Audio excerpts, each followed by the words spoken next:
In this tutorial, we'll walk you through the Other Parameters section, where you can fine-tune additional settings to enhance your drone's performance. Let's get started.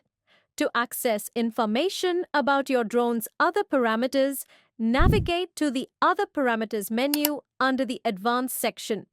In this menu, you can configure settings such as Automatic Crash Check, which helps detect and respond to crashes, and Your Behavior in Auto Mode, allowing you to control how your drone handles directional changes.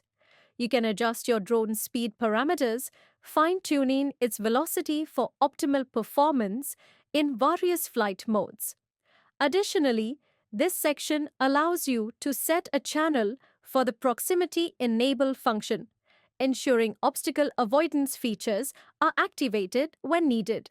Lastly, you can configure the Avoid Altitude. This setting ensures your drone maintains a safe altitude when navigating obstacles or following preset waypoints.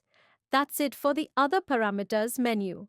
These settings allow you to customize your drone for safer and more efficient operations.